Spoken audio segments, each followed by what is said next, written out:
اعوذ باللہ من الشیطان الرجیم بسم اللہ الرحمن الرحیم رب اشرح لی صدری ویسر لی امری واحلل عقدۃ من لسانی یفقہوا قولی بسم اللہ الرحمن الرحیم ان اللہ وملائکتہ یصلون علی النبی یا ایھا الذین آمنوا صلوا علیہ وسلموا تسلیما اللہم صل علی محمد وعلی آل محمد کما صلیت علی ابراہیم وعلی آل ابراہیم انک حمید مجید اللہم بارک علی محمد وعلی آل محمد کما بارکت علی ابراہیم وعلی آل ابراہیم انک حمید مجید۔ السلام علیکم ورحمۃ اللہ وبرکاتہ۔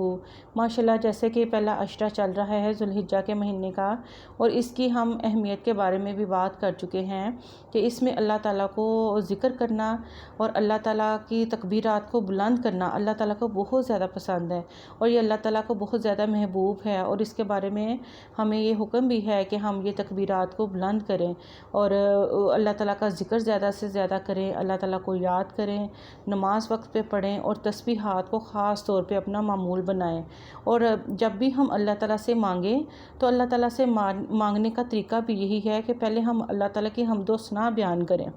اس کے بعد یہ ہے کہ درود پاک کا ورد کریں، اور پھر اللہ تعالیٰ کے آگے ہم اپنی گزارشات، اپنی جتنی بھی ہماری ضروریات ہیں، جتنی بھی پریشانیاں ہیں اور جو بھی ہماری خواہشات، جو بھی ہماری ڈیمانڈز ہیں، وہ اللہ تعالیٰ کے آگے رکھیں تو اللہ تعالیٰ انشاءاللہ ضرور قبول کرتے ہیں، سنتے ہیں، اور اس کے مطابق انشاءاللہ جو ہمارے حق میں ہمارے لیے بہتر ہوتا ہے اللہ تعالیٰ وہ عطا بھی کرتے ہیں۔ تو آج ہم انشاءاللہ کیونکہ مکہ اور مدینہ سے تو ہر مسلمان کی دلی عقیدت اور محبت بہت زیادہ ہے، اور حج کے دنوں میں ہم بے شک دنیا کے کسی بھی حصے میں ہوں تو ہمارا جو سارا سمجھنے کے دھیان ہے، جو دل ہے، وہ مکہ اور مدینہ کی طرف لبک رہا ہوتا ہے کہ اللہ تعالیٰ ہمیں بھی کسی سال یہ سعادت دیں کہ ہم بھی اللہ تعالیٰ کی گھر کی حاضری دے سکیں اور اپنے گناہوں کو بخشوا سکیں، اور مسلمانوں کا تو وہ مرکز ہے اور اس کی بہت زیادہ حرمت بھی آئی ہے اور بہت زیادہ اس کی اہمیت بھی ہے۔ تو آج ہم انشاءاللہ حرمت مکہ کے بارے میں پڑھیں گے اور اس کی اہمیت کے بارے میں انشاءاللہ ہم پڑھیں گے کہ اللہ تعالیٰ نے ہمارے پیارے نبی صلی اللہ علیہ وآلہ وسلم نے ہمیں حرمت مکہ کے بارے میں کیا بتایا ہے۔ صحیح بخاری اور صحیح مسلم کی حدیث مبارکہ ہے، ابن عباس رضی اللہ تعالیٰ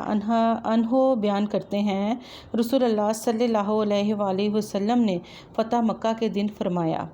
اب ہجرت باقی نہیں رہی لیکن جہاد اور نیت باقی ہے، جب تمہیں جہاد کے لیے نکلنے کا حکم دیا جائے تو نکلو۔ اور آپ صلی اللہ علیہ وآلہ وسلم نے فتح مکہ کے دن فرمایا، اللہ نے اس شہر کو زمین و آسمان کی تخلیق کے روز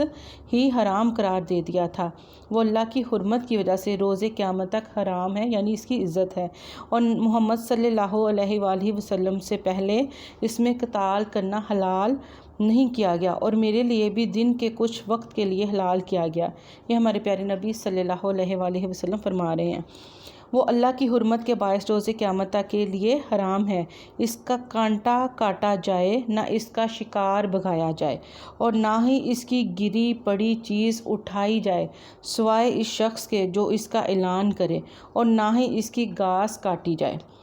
عباس رضی اللہ تعالیٰ عنہ نے عرض کیا، اللہ کے رسول بجز ازخر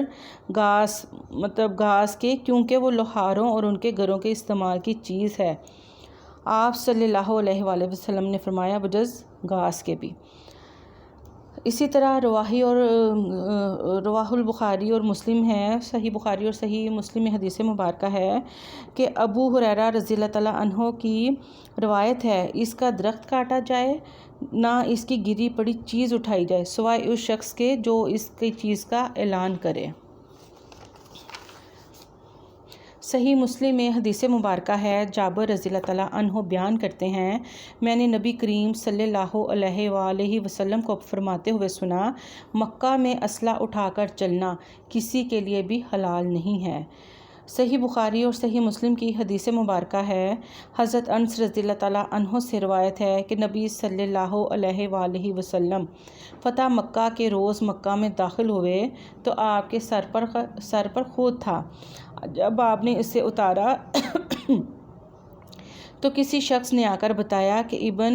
ابن قتل غلاف کعبہ کے ساتھ چمٹا ہوا ہے۔ آپ صلی اللہ علیہ وآلہ وسلم نے فرمایا اسے قتل کر دو، کیونکہ کسی بھی غیر مسلم کو خانہ کعبہ میں جانے کی پھر اجازت جو ہے وہ نہیں تھی۔ صحیح مسلم کی حدیث مبارکہ ہے، جابر رضی اللہ تعالیٰ عنہ سے روایت ہے کہ رسول اللہ صلی اللہ علیہ وآلہ وسلم فتح مکہ کے روز مکہ میں داخل ہوئے تو آپ کے سر پر سیاہ عمامہ تھا اور آپ حالت احرام میں نہیں تھے۔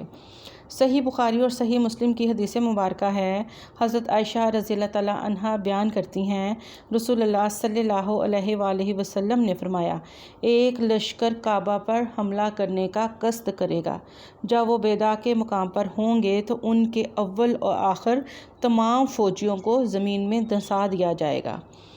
میں نے عرض کیا، اللہ کے رسول، ان کے اول و آخر کو کیسے دھنسا دیا جائے گا، جبکہ ان میں ان کی رعایا بھی ہوگی اور ایسے لوگ بھی ہوں گے جو ان میں سے نہیں ہوں گے۔ آپ صلی اللہ علیہ وآلہ وسلم نے فرمایا، ان کے اول آخر سب کو دھنسا دیا جائے گا اور پھر انہیں ان کی نیتوں کے مطابق اٹھایا جائے گا کہ جیسی کسی کی نیت ہوگی تو وہ پھر اسی طرح وہ نجات پاتا جائے گا۔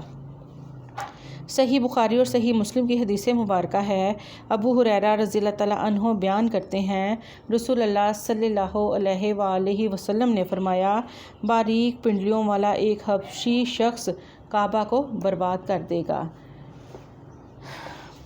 اللہ تعالیٰ اس دن سے حفاظت فرمائے۔ رواہ البخاری ہے کہ ابن عباس رضی اللہ تعالیٰ عنہ نبی کریم صلی اللہ علیہ وآلہ وسلم سے روایت کرتے ہیں، آپ صلی اللہ علیہ وآلہ وسلم نے فرمایا، گویا میں اس سیاہ فام شخص کو دیکھ رہا ہوں جو کعبہ کا ایک ایک پتھر اکھاڑ پھینکے گا۔ اسی طرح ترمذی اور ابن ماجہ میں حدیث مبارکہ ہے، عبداللہ بن عدی بن حمرہ رضی اللہ تعالیٰ عنہ بیان کرتے ہیں، میں نے رسول اللہ صلی اللہ علیہ وآلہ وسلم کو حضورہ کے مقام پر کھڑے ہوئے دیکھا اور آپ صلی اللہ علیہ وآلہ وسلم فرما رہے تھے،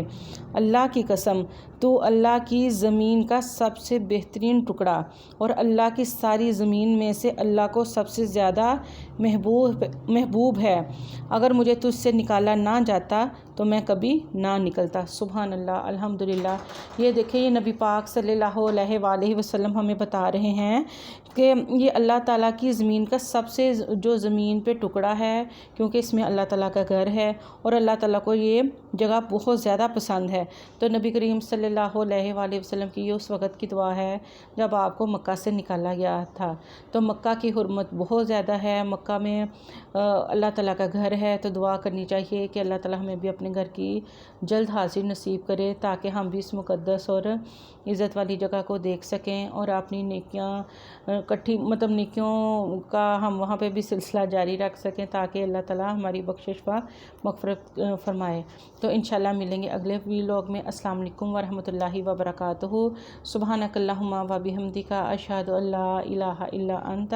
استغفرک و اتوب الیک، وما علینا الا البلاغ المبین۔